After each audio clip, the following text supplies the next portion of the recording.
এই ক্লাসে SSC GD constable ২০২৫ এর ডেটটা হলো ৪/২/২০২৫ এর ফার্স্ট শিফটে অর্থাৎ টাইমটা কি এখানে আছে কত ৯টা থেকে ১০টার মধ্যে অর্থাৎ এটা হলো ফার্স্ট শিফটে।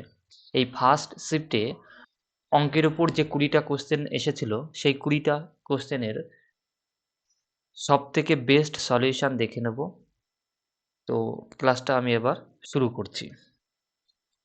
তো আজকের প্রথম কোয়েশ্চেন এটা ১ নম্বর কোয়েশ্চেন। ১ নম্বর কোয়েশ্চেনটা প্রফিট ডিসকাউন্ট থেকে এসছে এটা। তো এখানে কি বলেছে ৪ রকম ডিসকাউন্টের কথা বলা আছে। ২০% আর ২০%, ২৫%, ১৫% আর ৩ নম্বর আছে ৩০% আর ১০% এই দুটো পরপর ছাড় দিলে আর ৫% আর ৩৫% ছাড় দিলে এর মধ্যে কোন অফারটি শিক্ষার্থীকে মানে কোন অফারটি সবচেয়ে কোনটা বেশি ডিসকাউন্ট সেটা আমাদের বলতে হবে। তো এই এই ডিসকাউন্টের এইগুলো অঙ্কগুলো করতে হলে কি করতে হবে? এখানে দেখো এখানে ২০ আছে আর ২০ আছে। এদের মধ্যে পার্থক্য কত? 0 আর ২৫ আর ১৫ এদের মধ্যে পার্থক্য কত? ১০ আর ৩০% আর ১০% এদের পার্থক্য কত? ২০ আর এটা ৩৫, ৩০ তো নিয়ম হলো অ্যা যে এর মধ্যে সবথেকে বেশি বেশি যে ডিফারেন্স যে দুটো ছাড়ে সেইটা হলো সবথেকে বেশি ছাড়। তাহলে ৪ নম্বর ছাড়টা হবে সবথেকে বেশি। আর সবথেকে অ্যা যেটা সবথেকে ডিফারেন্সটা কম এখানে এই কি ১ নম্বরটা সবথেকে কম, এটাই হলো সবথেকে কম ছাড়। ঠিক আছে? তাহলে শিক্ষার্থীর ক্ষেত্রে এখানে কোনটা সবচেয়ে উপকারী হবে? যেটা সবথেকে বেশি ছাড় তাহলে সেটাই কম মানে কম টাকায় পাবে সে। তার জন্যে ৪ নম্বর অপশন এখানে একদম সঠিক অ্যান্সার হবে। আর উল্টো দিক থেকে যদি ওই বই মানে বই বিক্রেতার বিক্রেতার ক্ষেত্রে আবার উল্টোটা হবে। যেটা সবথেকে কম ছাড় অর্থাৎ ১ নম্বর ছাড়টা ওই বই বিক্রেতার আবার সেটা সবথেকে ভালো হবে আরকি। এটা যদি ঘুরিয়ে এরকম দিত যে বই বিক্রেতার ক্ষেত্রে কোন ছাড়টা সবথেকে ভালো তাহলে অ্যান্সার হতো কি ১ নম্বর এই ২০% আর ২০% যেটা সবথেকে কম ডিসকাউন্ট এই কম ডিফারেন্স যে দুটো ছাড়ের মধ্যে। ক্লিয়ার? তাহলে এখানে সঠিক অ্যান্সার হবে এই ৪ নম্বর অপশনটা সঠিক অ্যান্সার। ঠিক আছে? তো এবার এইটা হলো একটা কনসেপ্ট। তাড়াতাড়ি করলে এরমভাবে করা যাবে। কিন্তু এটা বেসিক যে আকারে যদি আমি দেখাই তাহলে কি হবে? দেখো ২০% আর ২০% এই দুটো ২০% এর সমতুল্য ছাড় যদি আমি বার করি তাহলে কি করব? দেখো কি করব? এই ২০ আর ২০ যোগ করব। ২০ প্লাস ২০ যোগ করব। তারপরে কি করব? মাইনাস ২০ ইন্টু ২০ বাই 100 এইটা সেই কি সূত্র? A প্লাস B দুটো ডিসকাউন্ট অর্থাৎ দুটো আর মাইনাস কি হবে? AB বাই 100 এটা হলো সাকসেসিভ ডিসকাউন্টের যে সূত্র সেটা। তো এখানে কি হবে? তাহলে ২০, ২০ যোগ করলে কত হবে? ৪০ হবে। মাইনাস এখানে ৪০০, ৪০০ বাই এখানে কি এই ০, ০ কেটে যাবে অর্থাৎ ৪ হবে। তাহলে এটা কত হবে? এটা ৩৬% হবে। এই দুটো ২০% এটার যে ডিসকাউন্ট সেটা হলো কত? ৩৬%। আমি এটা লিখিয়ে দিচ্ছি ক্লিয়ার বোঝানোর জন্য। তাহলে এই প্রথমটা হলো কত? হ্যাঁ, প্রথমটা হলো ৩৬% আর দ্বিতীয় ক্ষেত্রে এই ২ নম্বরটা কি আছে? ২৫% আর ১৫% যোগ করলে কত হয়? সেই একই হবে ৪০% হবে। এই ৪০ হবে ৪০ তারপরে এবার ২৫ আর ১৫ গুণ করতে হবে বাই 100 তো এটা আবার দশমিকে পরিণত করতে হবে। তাহলে এই মানে এটা ৪০ থেকে এটা যদি এটা কত হবে? উম কাটাকাটি করে ছোট করে নিই ২০ হবে ৫ দিয়ে। ৫ তো ৫ দিয়ে ৪ ওহ! ১ সেকেন্ড একবারেই তো কাটাকাটি যেত। তাহলে এটা ২৫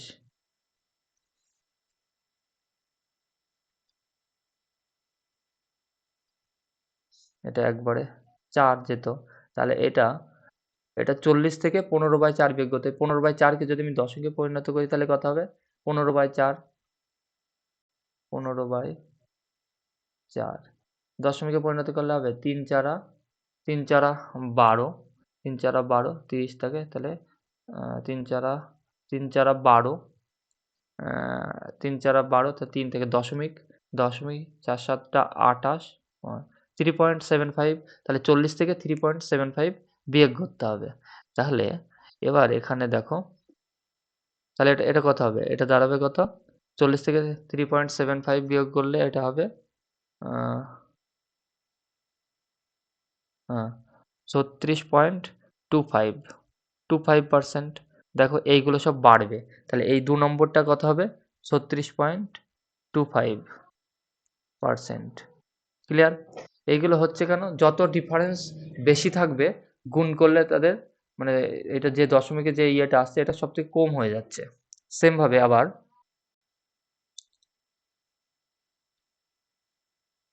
৩ নম্বরটা দেখো, ৩ নম্বরটা কি হবে? ৩০ আর ১০, তাহলে যোগ করলে কত হবে? এটা ছিল ১ নম্বরেরটা দেখালাম, এটা ২ নম্বর, এটা হলো ৩ নম্বর। তাহলে কত?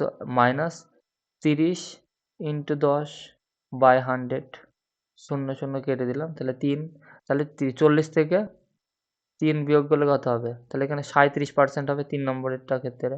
৩৭%। এটা হলো ৩ নম্বরটা হলো ৩৭%। আর ৪ নম্বরটা কি আছে? ৪ নম্বরটা ৫% আর ৩৫%। আমি ৪ নম্বরেরটা ১ সেকেন্ড এটা মুছে দিয়ে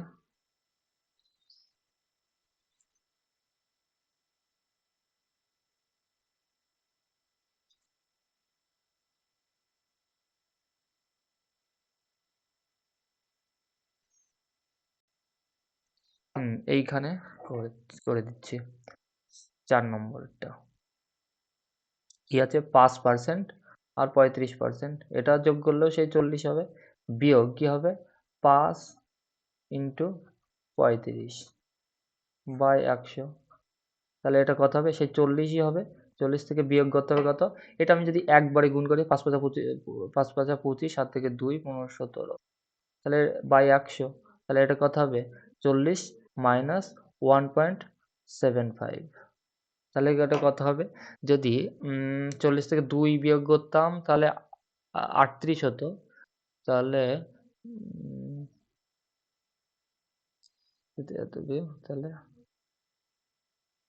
২ এর থেকে কম, তাহলে ৪৮.25 হবে।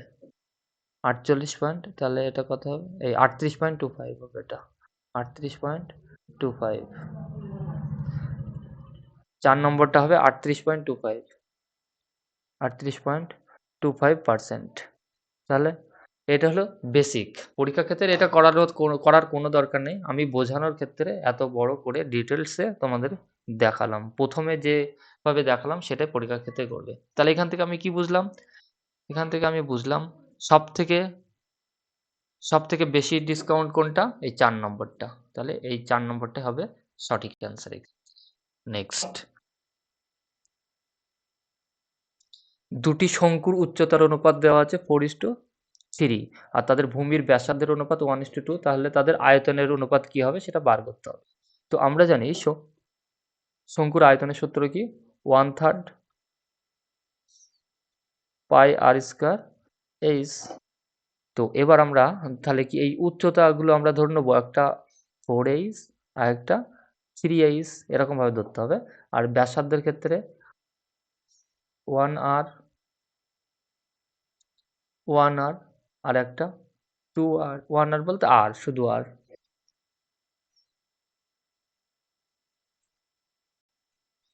একটা যদি r হয় তাহলে এটা হবে 2r।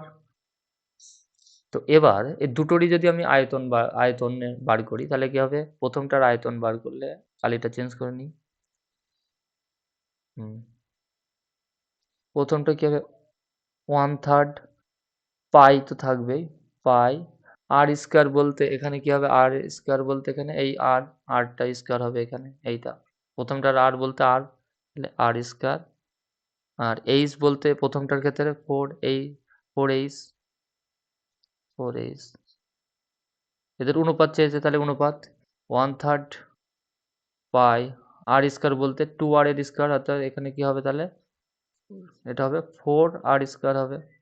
2r কে স্কয়ার করলে কি হবে? 4r স্কয়ার ইন্টু h বলতে 3h, 3h। এবার এটা আমরা ক্যালকুলেশন করে দেখি। কাটাকাটি করব। 1/3 1/3 কেটে যাবে, পাই কেটে যাবে। আর স্কয়ার আর স্কোয়ার আর এইচ কেটে যাবে, আর স্কোয়ার এইচ কেটে গেল, তাহলে এখানে পড়ে থাকবে শুধু 4 পড়ে থাকবে, আর এখানে 4 3 12, তাহলে অ্যান্সার হবে কি 4 4 কেটে দিলাম, 4 4, আর এখানে 1 পড়ে থাকবে, তাহলে 1:3 হবে সঠিক অ্যান্সার। এক সেকেন্ড, 4 4ও তো কেটে যাবে, পড়ে থাকবে শুধু এখানে 1 আর এখানে 3, তাহলে ওই শঙ্কু দুটোর ওই শঙ্কু দুটোর আয়তনের অনুপাত হবে কি 1:3। 1 নম্বর অপশন একদম সঠিক অ্যান্সার। নেক্সট। 3 নম্বর কোশ্চেন দেখো, এই টাইপের কোশ্চেন প্রত্যেকটা শিফটে একটা করে এসেছেই, খুব ইম্পর্টেন্ট 3 নম্বর কোশ্চেনটা। কি করব এরকম অঙ্কের ক্ষেত্রে? এই যে পার্সেন্টেজ দিয়েছে 8%, 8% বলতে আমরা কি বুঝি? 8% বলতে 8/100, কাটাকাটি করলে 4 দিয়ে 2 25, তাহলে এটা কত? 2/25। তো এই 2/25% সুদ বলতে এখানে বোঝায় 25 টাকা যদি আহ, সুদ হয়, সুদ আর আসল হয়, আর সুদ হবে 2 টাকা, তাহলে সুদে আসল হবে 27 গুণ, এরকম হবে 27/25 গুণ করে করে বাড়বে। তা এবার দেখো এখানে কি বলেছে, মন্দারের দুটো নাতি, একজনের নাম কেতন আর একজনের নাম তুষার। আমি কেতনের কে দিয়ে ডিনোট করছি আর তুষারকে টি দিয়ে। তো এবার কি বলেছে, 11 বছরের কেতন, কেতন কেতনের বয়স হলো 11 বছর, আর তুষারের বয়স হলো 12 বছর। তো প্রত্যেকের বয়স যখন 22 বছর হবে, তখন এই একই পরিমাণ টাকা উঠবে।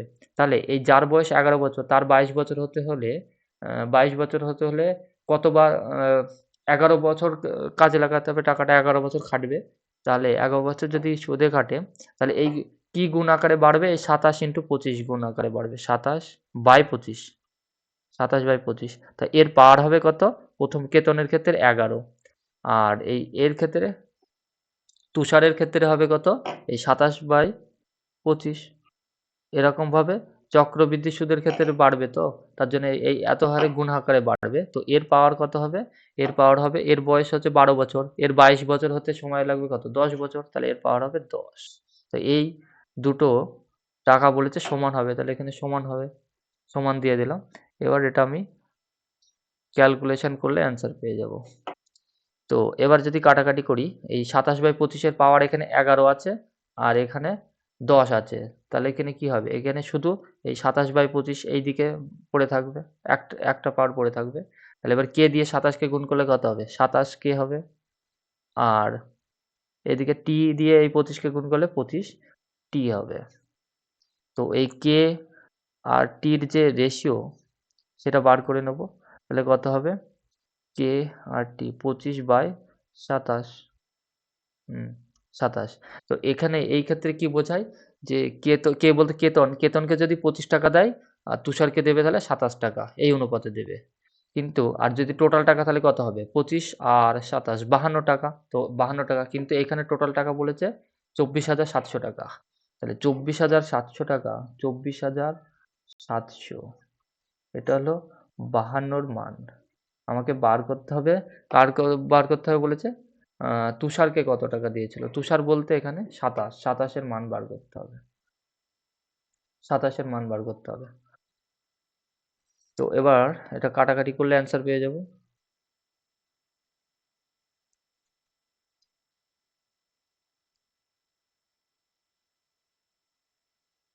উম,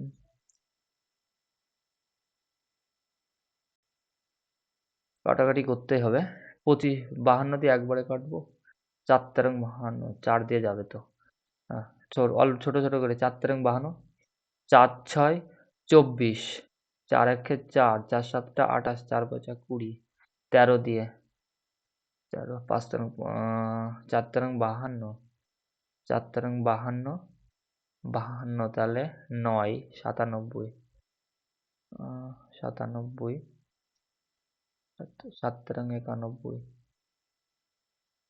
7 তেরং 91, 5 তেরং 65, তাহলে এই 27 আর 475 গুণ করতে হবে। তো যেটা হবে সেটাই হবে অ্যান্সার। তা কি করব? এই 475 আর 27কে আমরা গুণ করব। হ্যাঁ, আমি একবারে গুণ করব, তাই এখানে 0 দিয়ে নিলাম। একবার ক্রস মাল্টিপ্লিকেশন করব। ৫ ৭ টা ৩৫ এর ৫, হাতে থাকে ৩, ৭ ৭ টা ৪৯, ৮ ৩ এ ৫২, ৫২ দশে ৬২, ২, হাতে থাকে ৬, হাতে থাকে ৬, ৪ ৭ ২৮, ৩৪, ৩৪, ৩৪, ৭ দুগুণে ১৪, ৩৮ আর ৪৮ এর ৮, হাতে থাকে ৪, ৪ দোকানে ৮, ১২, ১২ ২, হাতে থাকে ১ শূন্য, হ্যাঁ, ১২,৮২৫ হবে সঠিক অ্যান্সার। এটা আমি একবারে গুণ করলাম, ক্রস মাল্টিপ্লিকেশন। ঠিক আছে? এটা হবে সঠিক অ্যান্সার। নেক্সট।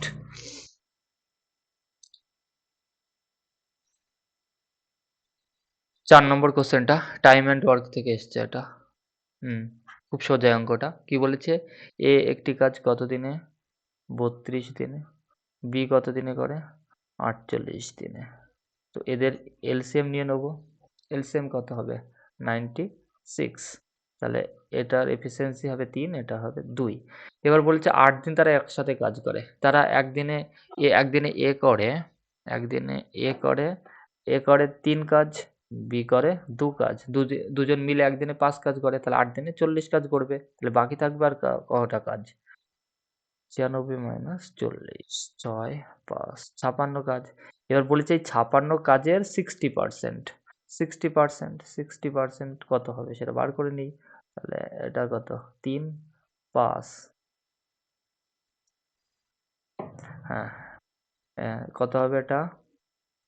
৩১৮ র ৮, হাতে থাকে ১, ১৫ আর ১ এ কত হয়? ১৫ আর ১ এ ১৬, ১৬৮/৫। এই যে কাজ, এটা আমার পূর্ণ ভাঙার কোনো দরকার নেই। এই কাজটা B কত দিনে করবে সেটা বলতে সেটা বার করতে হবে। তাহলে এই ১৬৮/৫ কে কত দিয়ে ভাগ করব? এই ২ দিয়ে ভাগ করব। ২ দিয়ে ভাগ করলে কত হবে? ১৬৮/৫ ভাগ ২ হয়, সেটা একবারে এখানে নিচে ২ লিখে দিলাম। এটা কত হবে কাটাকাটি করলে? আহ ৮১।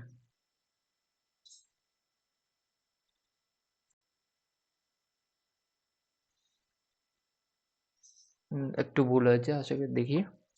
আহ ১৮/৮, হাতে থেকে ১, ১৫ কে ১৬, ২ দিয়ে ভাগ করতে হবে, তাহলে ১০। উম, হুম, তাহলে এটা ২ দিয়ে ৮ দোকানে ৮ দিয়ে আ ৮ ও ৪ হবে তো এখানে। ২ দিয়ে ৮৪, তাহলে এটা কত হবে?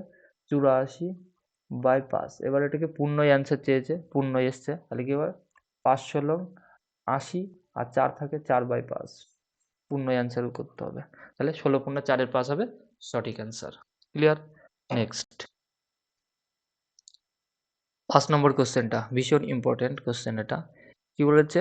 দুটি সংখ্যার গসাগু হলো ১১ আর তাদের যোগফল বলেছে ১৩২। আর তাদের সংখ্যা দুটো প্রত্যেকে ৪২ এর থেকে বড় হতে হবে। তাহলে দুটো সংখ্যার যোগফল বলেছে ১৩২। আর আবার তাদের গসাগু ১১ হতে হবে এরকম। তাহলে এরকম দুটো সংখ্যা আমি এরকম ধরো একটা ৪৪ নিলাম। যেহেতু গসাগু ১১ বলেছে, তাহলে এরকম সংখ্যা নিতে হবে। ৪২ এর থেকে বড় সংখ্যা যা ১১ দিয়ে যায় সেটা কি হলো? ৪৪। তাহলে ৪৪ নিলাম একটা, একটা যদি ৪৪ হয়, আরেকটা কত হবে? উম ৮৮ হবে আরেকটা। তো একটা ৪৪ হলে আরেকটা হবে ৮৮। তো এদের যোগ করলে তো হয়ে যাচ্ছে ১৩২। কিন্তু আবার এদের গসাগু ১১ হচ্ছে। কিন্তু এদের পার্থক্য কত? এদের পার্থক্য হলো, এদের পার্থক্য কিন্তু হ্যাঁ, ৪৪ হয়ে যাচ্ছে এদের পার্থক্য। তো তাহলে তাদের পার্থক্য কত জানতে চেয়েছে। তাহলে এই অপশানে একটা কোথাও ৪৪ নেই। তাহলে অন্য আর দুটো সংখ্যা নিতে হবে। যেহেতু এর মধ্যে অপশানে একটাও নেই, তাহলে আমরা কি করব? ১ সেকেন্ড। হ্যাঁ, আমরা যদি এরপরে ১১ দিয়ে যাই, ৫৫ নিতে পারি। যদি একটা ৫৫ হয়, হ্যাঁ, ৪৪ এর পর একটা যদি ৫৫ হয়, তাহলে আরেকটা কি হবে? ৫৫ হলে আরেকটা ৭৭ হবে তাহলে। তো এবার দেখো এদের দুজনার গসাগু কত? দুজনার গসাগু এদের যেমন ১১ ছিল, এদেরও গসাগু ১১। আবার এদের পার্থক্য কত? এদের পার্থক্য হলো ২২। দেখো ২২ অপশানে আছে। তাহলে ১ নম্বর অপশান এটাই হবে সঠিক অ্যান্সার। এরকমভাবে এটা করা বেস্ট মেথড। এরকমভাবে করতে হবে শর্টকাটে করতে হলে। নেক্সট 6 নম্বর কোয়েশ্চেনটা দেখো এবার কি বলেছে? একটি সংখ্যা প্রথমে 15% হ্রাস পায়, তারপর 20% বৃদ্ধি পায়। এভাবে প্রাপ্ত সংখ্যাটি মূল সংখ্যার চেয়ে 78 বেশি। মূল সংখ্যাটি কত? দেখো 15% বলতে আমরা কি বোঝাই? 3 এর 20 অর্থাৎ যদি সংখ্যাটা 20 থাকে তাহলে হ্রাস পেয়েছে 15% মানে 17 হবে। আর 20% বলতে 1 এর 5 অর্থাৎ সংখ্যাটা যদি 5 থাকে 1 এর 5 থেকে 6 হবে। তো এবার কি দাঁড়াবে সেটা কি করব? গুণ করে দিতে হবে এবার। তো এবার সাইডে যদি কাটাকাটি যায় করে নেব। 10 এটা 3। তো গুণ করলে কত হবে? এদিকে 50 এদিকে 51। এবার কি বলেছে? মূল এখানে দেখো, এখানে কি বলা আছে? সংখ্যাটা যদি 50 হয় আ বেড়ে হবে 51। তাহলে এখানে বেড়েছে কত? 1। এবার এখানে সেটা বলেছে বাড়বে 78 অর্থাৎ 1 এর মান 78। এবার বলেছে মূল সংখ্যাটি কত? মূল সংখ্যা এখানে কত? মূল সংখ্যা এখানে 50 অর্থাৎ 1 এর মান 78 হলে 50 এর মান কত? তাহলে 78 ইন্টু 50 গুণ করলে একটা শূন্য হবে। ৫ ৮ ৪০ এর শূন্য, হাতে থেকে ৪, ৩৫ আর ৪ ৩৯। এটা হবে সঠিক অ্যান্সার। ক্লিয়ার? নেক্সট ৭ নম্বর কোয়েশ্চেনটা দেখো কি বলেছে? ১৬ এবং ৪৮ এর তৃতীয় সমানুপাতি বার করতে হবে। এই দুটো দিয়ে যদি বলে তৃতীয় সমানুপাতি বার করব তাহলে কি করবে? এটা হবে এরকম হবে ১৬:৪৮ ডবল ইজটু এই ৪৮ টা আবার হবে ইজটু এক্স। এই এক্স এর মান বার করতে এই তৃতীয় সমানুপাতি বার করতে হবে। তাহলে কি হবে? এটার নিয়ম হলো এই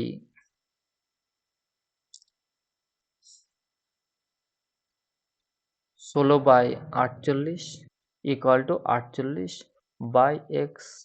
তো এই ১৬ দিয়ে ৩ ষোলং ৪৮। তাহলে x এর মান এখানে দাঁড়াবে কত? ৩ ৮ ২৪ এর ৪, হাত থেকে ২ আর ১৪৪। তাহলে ওই তৃতীয় সমানুপাতিটা কি হবে? তৃতীয় সমানুপাতিটা আমি এখানে x ধরেছিলাম। তো এটা কত হবে? ১৪৪। নেক্সট সরল অঙ্ক ৮ নম্বর অঙ্কটা দেখো। কি বলেছে? এখান থেকে সরল করতে হবে। এখান থেকে ৭ থেকে ৩ বিয়োগ করলে এখান থেকে আগে করতে হবে। ৪ আর ৪ কেটে যাবে। কেটে গেল। তাহলে এখানে ৪০ পড়ে থাকলো। আর এখানে ৭ ৭ ৪৯। তাহলে ৪৭। তাহলে এদিকে পড়ে থাকলো 47। ৬ ৮ ৪৮। তাহলে ৬ ৭ ৪২ এর ২। ২ ইউনিট ডিজিট একটাই আছে। তো এটাই সঠিক অ্যান্সার। নেক্সট আর কিছু করার দরকার নেই। কি বলেছে? ২১০ ও ১৪০ মিটার দৈর্ঘ্যের দুটি ট্রেন একই দিকে যথাক্রমে একই দিকে যাচ্ছে। একই দিকে গেলে কি হবে? গতিবেগের ডিফারেন্স বিয়োগ হবে। তো বিয়োগ করতে হবে। তো কতটা টাইম লাগবে? তাহলে এখানে টোটাল দ ট্রেন দুটো নিজেদের দৈর্ঘ্য অতিক্রম করবে। টোটাল দৈর্ঘ্য কত এখানে? ৩৫০।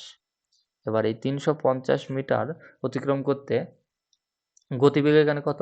ডিফারেন্স কত? ৭০ কিলোমিটার/আওয়ার আছে। তো এবার এটা কিন্তু মিটারে। তাহলে এটাকে মিটার পার সেকেন্ডে নিয়ে যেতে হবে। তাহলে এটাকে ৫/১৮ দিয়ে গুণ করতে হবে। ১৮ একবারে উপরে দিয়ে দিলাম। তাহলে ৫/১৮ তাহলে ৫ দিয়ে ৭০। তাহলে এই ৭০ কেটে গেল, ১৮ থাকলো। তাহলে ১৮ সেকেন্ড হবে সঠিক অ্যান্সার। কিন্তু এখানে বলেছে কত? মিনিটে। মিনিটে চেয়েছে তাহলে আমরা কি করব? এই ১৮ কে ৬০ দিয়ে ভাগ করে দেব। তাহলে ৬০ দিয়ে ভাগ করলে ৬ দিয়ে ৩ আর এদিকে ১০। তার মানে 0.3 মিনিট।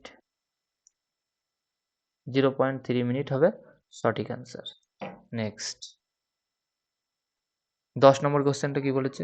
অভিন্ন বার্ষিক সরল সুদের হারে বিপুল ৫,৪০০ এবং বিজয় ৯,৪০০ বিনিয়োগ করে। বিজয় যদি ৫ বছর পরে বিপুলের থেকে ৮৪০ বেশি সুদ পায় তাহলে বার্ষিক সরল সুদের হার কত সেটা বার করতে হবে। তো এবার এখানে দেখো সুদের পার্থক্য দেওয়া আছে। আর এখান থেকে আমি আসলের পার্থক্য বার করতে পারবো। এরকমভাবে যদি সুদের পার্থক্য দেওয়া থাকে, আসলের পার্থক্য বার করা যায় এবং সময় দেওয়া আছে। এবার সুদের হার জানতে চেয়েছে। তাহলে আমরা এখানে সুদের পার্থক্যটাকেই সুদ ধরবো, আর আসলের পার্থক্যটাকেই আসল ধরবো। আর সময় তো এখানে দেওয়া আছে। দিয়ে এরকমভাবে সরল সুদের হার বার করব। সুদের হার বলতে আমরা কি? সুদ ইনটু ১০০। তাহলে ৮৪০ ইনটু ১০০ বাই আসল। আসল বলতে এখানে আসলের পার্থক্য। আসলের পার্থক্য এখানে কত হবে? আসলের পার্থক্য হয় ৫,৪০০ নয় ৯,৪০০ তার মানে ৪,০০০। ৪,০০০ হবে এখানে আসল। আসলের পার্থক্য সেটাই আসল। আর ৫ বছর। তো এবার ক্যালকুলেশন করলে অ্যান্সার হয়ে যাবে। তো 3টে শূন্য কেটে দিই 4 দিয়ে 21, তাহলে 21/5 দশমিকে পরিণত করলে কি হবে 4.2। তো 3 নম্বর অপশন একদম সঠিক অ্যান্সার। এই 21/5 একে দশমিকে একবার দশমিকে পরিণত করার সবথেকে শর্টকাট মেথড কি? উভয়কে যদি 2 দিয়ে গুণ করি, তাহলে এরকে 2 দিয়ে করব। নিচে দেখতে হবে আমাকে শূন্য নিয়ে আসতে হবে, মানে 10 বা 100 এরকম নিয়ে আসতে হবে। তাহলে এটা নিচে 10 পড়ে থাকবে, উপরে থাকবে 43। 10 মানে তাহলে এক ঘর আগে দশমিক হবে, তাহলে 4.2। এটা হলো শর্টকাট মেথড দশমিকে পরিণত করার। নেক্সট কি বলেছে এখানে? 11 নম্বর কোয়েশ্চেনটা ভীষণ ইম্পোর্টেন্ট। কি বলেছে? একজন অসাধু বিক্রেতা তার পণ্য ক্রয় মূল্যে বিক্রি করার প্রতিশ্রুতি দেন। কিন্তু তিনি এমন একটি বাটখারা ব্যবহার করেন, যেটির ওজন চিহ্নিত ওজনের থেকে 46% কম। তার লাভের শতাংশ নির্ণয় করতে হবে। তো আমরা এই অসৎ ব্যবসায়ীর ক্ষেত্রে আমরা একদিকে কি করব? একদিকে সিপি অর্থাৎ ক্রয় মূল্য, আর একদিকে এসপি বা বিক্রয় মূল্য এরকমভাবে লিখব। তো এবার এখানে দেখো বাটখারা ওজনের ক্ষেত্রে এখানে 46% বলতে 46/100, 46/100। তো এবার এবার এবার ওই ব্যবসাদার বা বিক্রেতা বলছে যে আমি 100 গ্রাম দিচ্ছি, অর্থাৎ 100 গ্রামের টাকা নিচ্ছে। কিন্তু ও দিচ্ছে কত? 46 কম। 46 কম মানে তাহলে কত? 54 দিচ্ছে। 54 দিচ্ছে।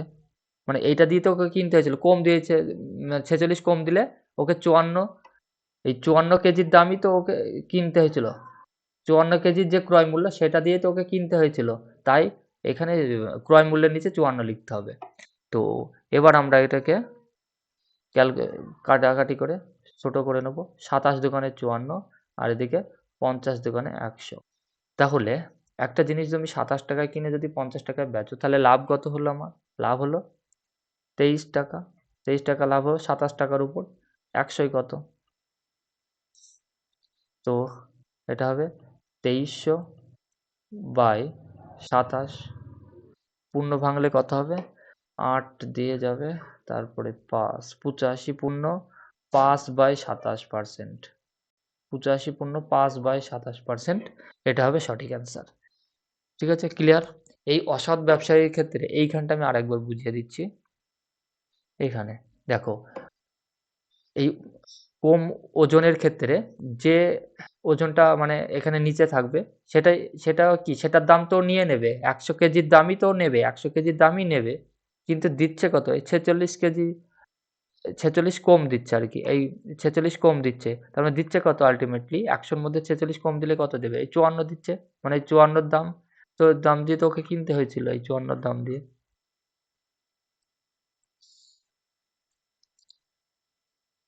তো এটাই হলো কনসেপ্ট। এরকমভাবে করলে এই অঙ্কগুলো খুব শর্টকাটে করা যায়। নেক্সট আমি এবার পরবর্তী কোয়েশ্চেনটা যাচ্ছি। ১২ নম্বর কোয়েশ্চেন। ১২ নম্বর কোয়েশ্চেনে কি বলেছে? গণিতে ৩ টি, ইংরেজির ২ টি ও বিজ্ঞানের ১ টি পেপার আছে। তো এদের পার্সেন্টেজ কত? 60%, ইংরেজিতে 70 এবং এত হলে সমস্ত পেপারে তার গড় শতকরা কত নম্বর সেটা বার করতে হবে। তো সেই গড় অঙ্কের মতোই। তো গণিতের ক্ষেত্রে ৩ টি পেপার আছে। ইংরেজির ক্ষেত্রে ২ টি আর বিজ্ঞানের ক্ষেত্রে ১ টি। তো এই ৩ টির ক্ষেত্রে কত? 60% আর এটা 70% আর এটা 50%। তো এই যে ওভারঅল যে গড় পার্সেন্টেজ হবে সেটাই হবে অ্যান্সার। তো আমরা ডেভিয়েশন মেথড ইউজ করে এটাকে শর্টকাটে করতে পারবো। তো এই অপশনগুলো দেখো সব 60, 60 পয়েন্ট সামথিং আছে। 60 এর আশপাশে আছে। আমি 60 ধরে নিলাম এদের। ধরে নিলাম 60 হবে এদের গড় পার্সেন্টেজ। তাহলে 60 যদি হয় তাহলে 60 থেকে 60 এখানে কম বেশি কিছুই না। তাহলে এখানে কিছু করার দরকার নেই। আর এখানে কি 60, এই 70 60 এর থেকে 10 বেশি। তাহলে +10। এবারে এখানে কটা আছে? এখানে ২ টো পেপার আছে, তাহলে ২ দিয়ে গুণ করতে, তাহলে এখানে হবে +20। আর এখানে কত? কম হবে, কম 10। এবার এখানে কটা পেপার আছে? একটা, তাহলে ১ দিয়ে গুণ করতে হবে। তাহলে এখানে থাকবে -10। এবার এখানে আল্টিমেটলি +20 আর -10 এখানে পড়ে থাকলো কি? +10 পড়ে থাকলো। +10 কে এবার এখানে কটা পেপার? 3টে আর 2টো, 5টা আর একটা 6টা পেপার। এই 6 দিয়ে ভাগ করে দিতে হবে। তো এবার কাটাকাটি করলে 3 দুগুণে 6, 5/3। এটাকে দশমিকে পরিণত করলে কি হবে? 3 আটকে 3, 3 6 18, 6 1.66 এরকম যাবে দশমিকে পরিণত করলে। তার মানে এটা যেহেতু প্লাস হয়েছে, তাহলে কি হবে? আমরা যে গড় পার্সেন্টেজটা ধরেছিলাম, গড় পার্সেন্টেজ কত ধরেছিলাম? 60। সেটার থেকে আরও প্লাস হবে 1.66 এটা। তাহলে আমরা এটা লিখতে পারি কত? 61, এক সেকেন্ড। আমরা এটা লিখতে পারি 61.666। এটাকে আমরা 2 ঘর লিখতে হলে এই 6 1 ঘর 1 বেড়ে যাবে, অর্থাৎ 61.67%। তো 3 নম্বর অপশন এখানে সঠিক অ্যান্সার। নেক্সট 13 নম্বর কোশ্চেনটা দেখো কি বলেছে। গোপাল, অক্ষয় ও অতুলের গড় ওজন কত? 46 কেজি। তাহলে এদের টোটাল ওজন কত? টোটাল ওজন আমি এখানে পেয়ে যাব 46 ইন্টু 3, কত? 3 6 18, 8 হাত থেকে 1 12, 138। এবার বলেছে গোপাল ও অক্ষয়ের গড় ওজন যদি 40 কেজি হয়, তাহলে এদের দুজনের ওজন কত? 80 কেজি টোটাল। আর অক্ষয় আর অতুলের গড় ওজন 45 কেজি, এটা টোটাল কত? 90 কেজি। তাহলে কত হবে? 170। এবার এখানে বলছে অক্ষয়ের ওজন কত? এইখানে দেখো, এই অক্ষয়কে ডবল ধরা আছে, এখানে একবার ধরা আছে, এখানে একবার ধরা আছে। এই জন্য এখানে 4 জন হয়ে গেছে। তার মানে অক্ষয়ের ওজন এখানে যেটা এক্সট্রা হয়েছে সেটাই হলো অক্ষয়ের ওজন। তাহলে এই 170 থেকে 138 বিয়োগ করতে হবে। তাহলে 2 হাতে থেকে 1 3 32, 32 হবে সঠিক অ্যান্সার। নেক্সট দেখো 14 নম্বর কোশ্চেনটা কি বলেছে। 15, 25, 40 ও 75 দ্বারা বিভাজ্য 4 অঙ্কের বৃহত্তম সংখ্যাটি বার করতে হবে। তাহলে কি এই 15, 25, 40 আর 75 এর যে লসাগু হবে এবং সেটা সবথেকে 4 অঙ্কের বৃহত্তম সংখ্যা হতে হবে।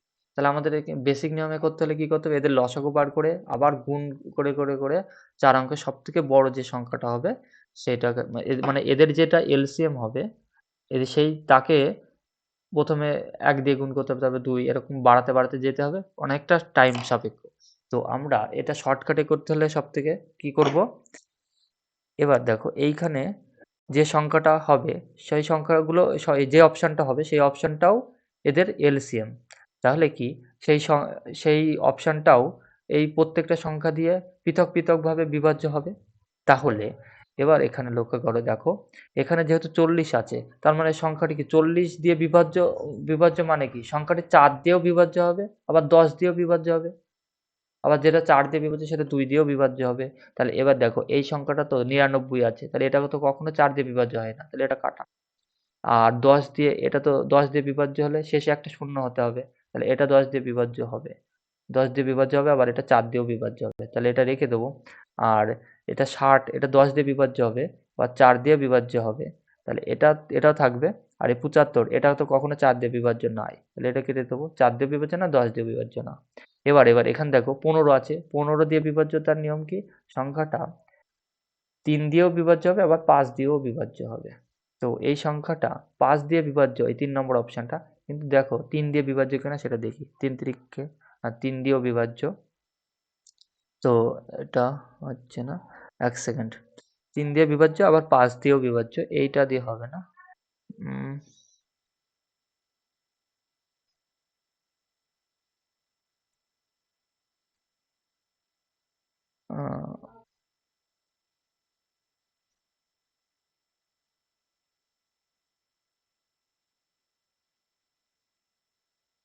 25 দিয়ে, এটা 25 দিয়েও বিভাজ্য আবার হবে এটা। উম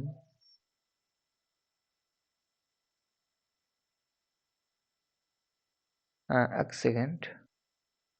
আবার কি এই সংখ্যাটা, এই সংখ্যাটা 40 মানে কত?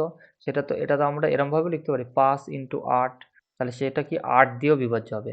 8 দিয়ে বিভাজ্য মানে শেষের 3টে অঙ্ক 8 দিয়ে বিভাজ্য হতে হবে। এটা দেখি 7 8 56, 5 8 40, এটা বিভাজ্য হয় 8 দিয়ে। এটা হয় কিনা দেখি। 8 × 12 96, এটাও বিভাজ্য। কিন্তু এই 75 আছে একমাত্র, 75 আর 25 আছে, তাহলে কি 25 দিয়ে বিভাজ্য হতে হবে। দেখো এই 99, 60 এই সংখ্যাটা 25 দিয়ে বিভাজ্য কিনা সেটা দেখব। তো 5 দিয়ে কাটি, 5 × 5 = 25, শর্টকাটে করছি, মানে ছোট আস্তে আস্তে করছি এটা। 5 দিয়ে করলে তো এটা কি 5 একে 5, 5 × 9 = 45, 5 5 দিয়ে 5, হ্যাঁ 5 × 9 = 45, তাহলে 46, 5 × 9 = 45, 5 দোকানে 10। এবার আবার 5 দিয়ে যাবে না, তাহলে 25 দিয়ে এটা যাচ্ছে না, তাহলে এটা হবে না। তাহলে 2 নম্বর অপশনই সঠিক অ্যান্সার হবে। তো এই ডিভিজিবিলিটি বা বিভাজ্যতা চেক করেই করতে হবে, তাহলে সব থেকে শর্টকাটে হবে। না হলে এলসিএম বার করে করতে গেলে অনেকটা টাইম লেগে যাবে। তো এবার এখানে কি বলেছে, 15 নম্বর কোশ্চেনটা দেখবো আমরা। কি বলেছে, 1566 বিক্রি হয় একটি পণ্য 8% লাভ হলে এটির ক্রয় মূল্য কত? একটা দ্রব্য 8% লাভে বিক্রি হয় মানে কত? 100 টাকা দাম হলে বিক্রি হয়েছে 108 টাকায়। তো এখানে বিক্রি হয়েছে বলেছে 1566 টাকায়। তার মানে কত? এই 108 এর মান ওটা। তো আমাকে এখানে কি বলছে, ক্রয় মূল্য কত? অর্থাৎ 100 র মান বার করতে হবে। এবার ক্যালকুলেশন করলেই হয়ে যাবে।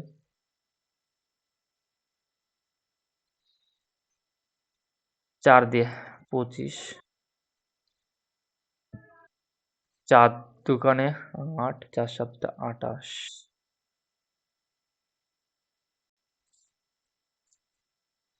4 দিয়ে, হ্যাঁ। তো এবার 3 দিয়ে, 3 9 27, ছোট করে কাটি। 3 দিয়ে 3 5 15, 2 2 9 দিয়ে 9, 6 9 14, 5 9 45, 7 8 9 72, তাহলে একবারে 25 দিয়ে 58 × 25 একবারে গুণ করে দিই।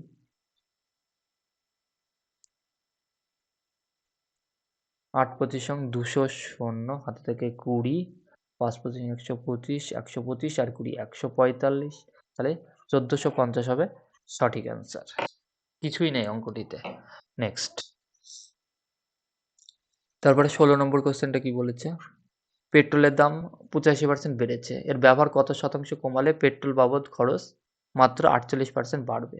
তো এটা কি প্রাইস, প্রাইস কি হয়েছে 85% বেড়েছে, প্রাইস আমরা জানি, প্রাইস আর প্রাইস এখানে তো 100 থাকলে বেড়ে হয়েছে কত 185, আর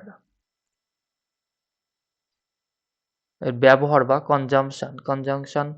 কনজাম্পশন এখানে কি কত হবে সেটা আমাকে বার করতে হবে। আর এক্সপেন্ডিচার রেশিও বলেছে মাত্র 48% বাড়বে, তাহলে 100 থাকলে 148 হবে।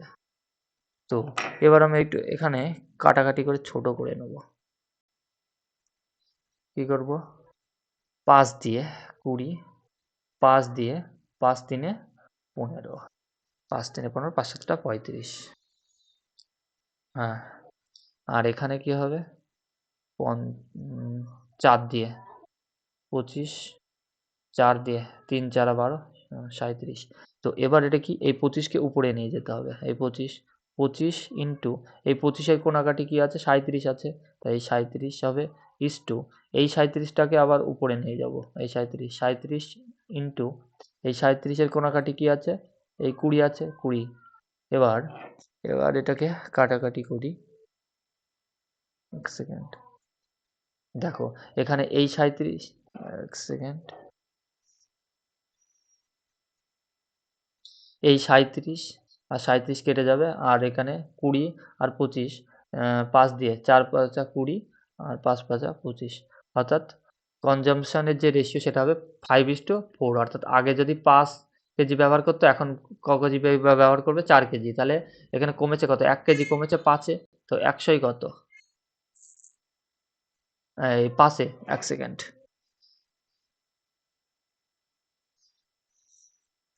আগে যদি 5 কেজি ব্যবহার করতো এখন ব্যবহার করছে 4 কেজি, তাহলে 1 কেজি কমেছে 5-এর উপরে, 100ই কত, তাহলে 5 20 100, 20 হবে সঠিক আনসার। 20% ব্যবহার কমাতে হবে। নেক্সট,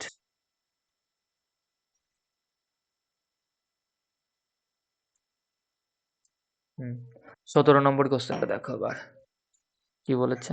দুটি সংখ্যার অনুপাত 4:9 অনুপাতে রয়েছে। যদি তাদের মধ্য সমানুপাতিক 24 হয় তাহলে সংখ্যা দুটির ধনাত্মক পার্থক্য কত বার করতে হবে। দুটি সংখ্যার অনুপাত 4:9 অনুপাতে রয়েছে। যদি তাদের মধ্য সমানুপাতি 24 হয় তাহলে সংখ্যা দুটির ধনাত্মক পার্থক্য কত। তাহলে সংখ্যা দুটি একটা যদি 4x ধরি আর একটা হবে 9x। এদের মধ্য সমানুপাতি বলেছে, এদের মধ্য সমানুপাতি বলেছে কত 24। তো এর মধ্য সমানুপাতি 24 মানে বলতে এই তাহলে এটা কি এইটা স্কোয়ার ইকুয়াল টু এই 24 এর স্কোয়ার অর্থাৎ 24 ইন্টু 24। এবার এটাকে 4 দিয়ে কাটাকাটি করি এখানে।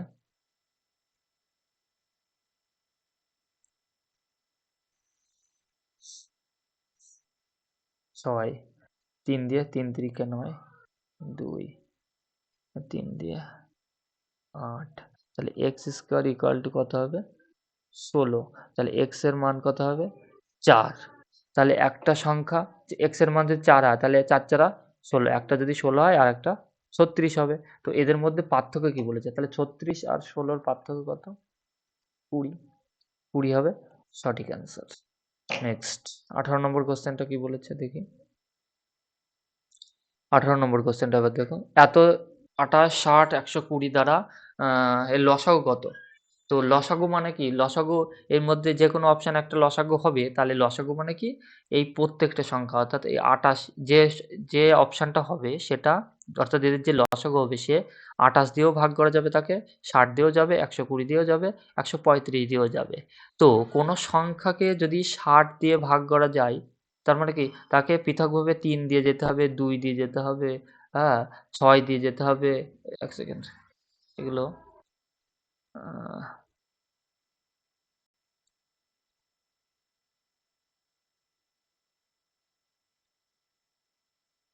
হুম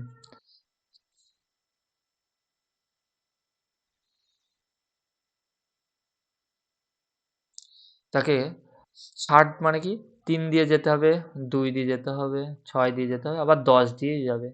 তাহলে এই অপশনগুলোর মধ্যে আমি শুধু একটা দেব। আবার 120 যে হবে সে 12 দিয়ে যাবে, 3 দিয়ে যাবে, 4 দিয়ে যাবে, আবার 10 দিয়েও যাবে। তাহলে কি 10 দিয়ে এই যেগুলো অপশনের মধ্যে ভাগ যাবে। এবার এখানে দেখো 10 দিয়ে ভাগ যাওয়া মানে শেষে একটা শূন্য থাকতে হবে। তাহলে এর শেষে শূন্য আছে, তাহলে এটা 10 দিয়ে একমাত্র এটা যাবে। কিন্তু এইগুলো দেখে একটাও শেষে শূন্য নেই, শেষে শূন্য নেই। তাহলে এইগুলো একটাও 10 দিয়ে ভাগ যাবে না। তাহলে সব তিনটেই অপশান এলিমিনেট হয়ে গেল। তাহলে এই তিনটেই হবে না। তাহলে একমাত্র এই অপশানটা রয়ে গেল। তাহলে আমাদের এলসিএম বার করার কোনো দরকার নেই। এরকমভাবে আমরা করবো শর্টকাটে। নেক্সট 19 নম্বর কোশ্চেন কি বলেছে। একজন ব্যক্তি 9 কিলোমিটার পার আওয়ার গতিবেগে কলকাতা থেকে আহমেদাবাদ যান এবং একই পথে 18 কিলোমিটার পার আওয়ার গতিবেগে কলকাতায় ফিরে আসেন। পুরো যাত্রার গড় গতিবেগ কত। তো এখানে দেখো যায় আবার ফিরে আসে, এরকম ক্ষেত্রে গড় গতিবেগের যে শর্টকাটে করার যে সূত্র সেটা হলো কি 2xy by x plus y. এই এক্সটা কি মানে যাওয়ার গতিবেগ আর ওয়াইটা হলো আসার গতিবেগ। তাহলে এখানে কি, তাহলে কি এখানে 2xy বলতে 2 ইন্টু 9 ইন্টু 18 আর এক্স প্লাস ওয়াই বলতে 9 আর 18 এর যোগ করলে কত হবে 27।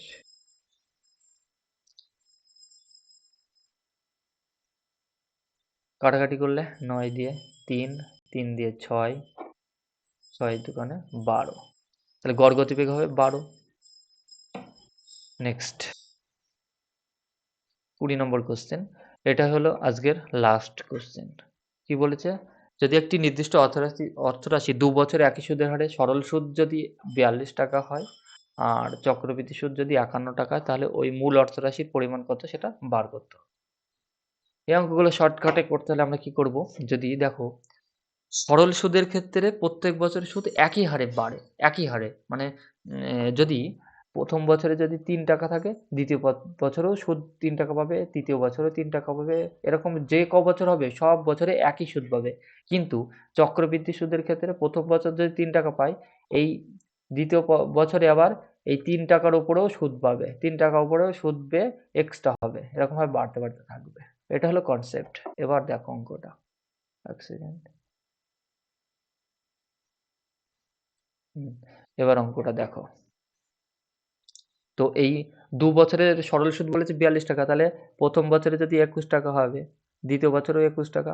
তাহলে তো কি ৪২ টাকা ৪২ টাকা করে হয়।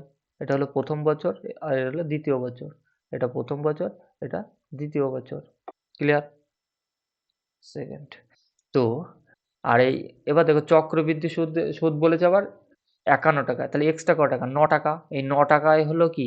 এই ৯ টাকা হবে সেকেন্ড বছরের, অর্থাৎ এই ২১ টাকার উপরে সুদ। তাহলে এবার আমরা এখান থেকে কি যে এই সুদের হারটা বার করে নিতে পারবো? এই সুদের হার এখানে কিভাবে বার হয়েছে? এই সুদের হার এখানে বার হচ্ছে এই ২১ ২১ টাকার আবার সুদ হয়েছে। এই যে ২১ টাকা এটা তো আসলের সুদ। আর এই ২১ টাকার সুদ হয়েছে ৯ টাকা। তাহলে ৯ টাকা যদি ২১ টাকার সুদ হয়, ১০০ টাকায় কত? সেটাই হলো আমাদের কি সুদের হার। তাহলে এটা কি ৩ দিয়ে ৩ তিরিকে ৯, ৭। তাহলে ৩০০/৭ ৩০০/৭% হলো সুদের হার। আর কিছু করব না এখানে। এটা সুদের হার তাহলে আমরা পেয়ে গেলাম কত? ৩০০/৭। এবার এখানে আরেকটু বিষয় দেখো। দেখো, তো এই যে সুদের হার, তার মানে আসল তো আমার ছিল P টাকা। এই আসলের ৩০০/৭%, এর মানই তো সেই এই ২১ টাকা। তাহলে আমরা এটা লিখতে পারি P ইনটু ৩০০/৭/100%, মানে সেটা আমি একবারে এখানে দুটো শূন্য দিয়ে নেবো। এটা সমানই তো সেই ২১ টাকা।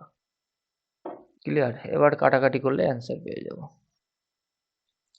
এই ০ কেটে দেবো ৩ দিয়ে ৭। তাহলে পির মান কি দাঁড়াবে? পির মান দাঁড়াবে ৪৯। তাহলে আসল ক টাকা? ৪৯ টাকা। এবার এই অঙ্কটার ক্ষেত্রে যদি বলতো যে সুদের হার কত? সুদের হার যদি যেত তাহলে আগেই অ্যান্সার হয়ে যেত। এই অ্যান্সার হতো ৩০০/৭% সুদের হার। আর এবার এটা আসল বার করে ফেললাম। তো এটাই ছিল আজকের লাস্ট কোয়েশ্চেন। ক্লাসটা কেমন লাগলো অবশ্যই কমেন্টস করে জানাবে। আর এরকম ক্লাস পেতে অবশ্যই আমার এই চ্যানেলটিকে সাবস্ক্রাইব করে নোটিফিকেশন অন করে রাখবে। ধন্যবাদ ক্লাসটা দেখার জন্য।